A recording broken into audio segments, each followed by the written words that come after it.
आज मैं आपको एक ऐसी यात्रा पर ले चलूंगा जो हर यूपीएससी एस्पिरेंट के लिए बेहद महत्वपूर्ण है। कल्पना कीजिए कि आप एक समय यात्री हैं और हमें भारत के संविधान की गहराइयों में उतरना है। ये सिर्फ एक किताब नहीं है, बल्कि हमारे देश की आत्मा है। सन 1947 में जब भारत आज़ाद हुआ तो हमारे सामने एक बड़ी चुनौती थी। कैसे बनाएं एक ऐसा संविधान जो 30 करोड़ लोगों को एक सूत्र में बांध सके? डॉक्टर भीमराव अंबेडकर और उनकी टीम ने 2 साल 11 महीने और 18 दिन की मेहनत के बाद दुनिया का सबसे लंबा लिखित संविधान तैयार किया। हमारा संविधान सिर्फ कानूनों का संग्रह नहीं है, ये एक जीवंत दस्तावेज है जो हमारे सपनों, आकांक्षाओं और मूल्यों को दर्शाता है। इसमें 365 अनुच्छेद हैं, 22 भाग हैं और 12 अनुसूचियां हैं। लेकिन इन संख्याओं से कहीं ज्यादा महत्वपूर्ण है इसकी भावना। आइए समझते हैं कि हमारे संविधान की आत्मा क्या है। प्रस्तावना में लिखे गए शब्द "हम भारत के लोग" से शुरुआत होती है। ये दिखाता है कि ये संविधान राजाओं या शासकों का नहीं है, बल्कि आम जनता का है। न्याय, स्वतंत्रता, समानता और बंधुत्व, ये 4 स्तंभ हैं जिन पर हमारा लोकतंत्र खड़ा है। संविधान सभा की कहानी भी बेहद दिलचस्प है। 390 सदस्यों में से केवल 15 महिलाएं थीं, लेकिन उनका योगदान अमूल्य था। सरोजिनी नायडू, हंसा मेहता, दुर्गाबाई देशमुख जैसी महिलाओं ने महत्वपूर्ण भूमिका निभाई।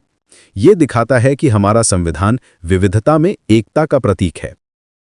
अब बात करते हैं संविधान की मुख्य विशेषताओं की। पहली बात, ये एक संघीय व्यवस्था स्थापित करता है। केंद्र और राज्य सरकारों के बीच शक्तियों का बंटवारा 3 सूचियों में किया गया है: संघ सूची, राज्य सूची और समवर्ती सूची। ये व्यवस्था अमेरिका और कनाडा से प्रेरित है, लेकिन भारतीय परिस्थितियों के अनुकूल बनाई गई है। दूसरी महत्वपूर्ण विशेषता है संसदीय प्रणाली। ये ब्रिटेन से ली गई है। इसमें राष्ट्रपति नाम मात्र का मुखिया है, जबकि वास्तविक शक्ति प्रधानमंत्री और मंत्रिपरिषद के पास है। ये व्यवस्था जवाबदेही और पारदर्शिता सुनिश्चित करती है। तीसरी विशेषता है मौलिक अधिकार। ये 6 प्रकार के हैं: समानता का अधिकार, स्वतंत्रता का अधिकार, शोषण के विरुद्ध अधिकार, धर्म की स्वतंत्रता का अधिकार, सांस्कृतिक और शैक्षणिक अधिकार और संवैधानिक उपचारों का अधिकार। ये अधिकार हमारी गरिमा और स्वतंत्रता की रक्षा करते हैं। चौथी विशेषता है राज्य के नीति निदेशक तत्व। ये आयरलैंड के संविधान से प्रेरित हैं। हालांकि ये न्यायालय में वाद योग्य नहीं है, लेकिन ये सरकार के लिए मार्गदर्शक सिद्धांत हैं। शिक्षा, स्वास्थ्य, रोजगार जैसे मुद्दों पर ये दिशा प्रदान करते हैं। पांचवी विशेषता है मौलिक कर्तव्य। ये रूस के संविधान से प्रेरित हैं और 42वें संशोधन द्वारा जोड़े गए। ये हमें याद दिलाते हैं कि अधिकारों के साथ कर्तव्य भी आते हैं। अब आते हैं संविधान के स्रोतों पर। हमारे संविधान निर्माताओं ने दुनिया भर के संविधानों का अध्ययन किया। भारत सरकार अधिनियम 1935 से संघीय ढांचा लिया गया।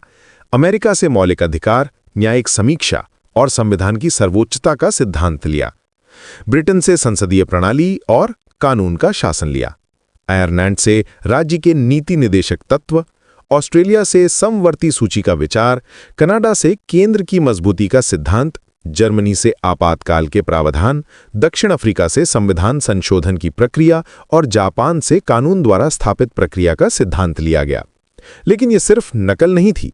हमारे संविधान निर्माताओं ने इन सभी विचारों को भारतीय परिस्थितियों के अनुकूल ढाला। उन्होंने हमारी सांस्कृतिक विविधता, भाषाई बहुलता और सामाजिक चुनौतियों को ध्यान में रखा। संविधान की प्रस्तावना को इसकी आत्मा कहा जाता है। हम भारत के लोग से शुरू होकर ये घोषणा करती है कि हम एक संप्रभु, समाजवादी, धर्मनिरपेक्ष, लोकतांत्रिक गणराज्य हैं। यहाँ हर शब्द का गहरा अर्थ है। संप्रभु का मतलब है कि हम किसी बाहरी शक्ति के अधीन नहीं हैं। समाजवादी शब्द 42वें संशोधन में जोड़ा गया, जो आर्थिक न्याय की दिशा दिखाता है।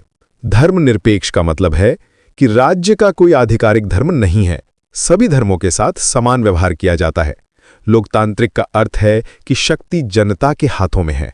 गणराज्य का मतलब है कि राज्य का मुखिया निर्वाचित होता है, वंशानुगत नहीं।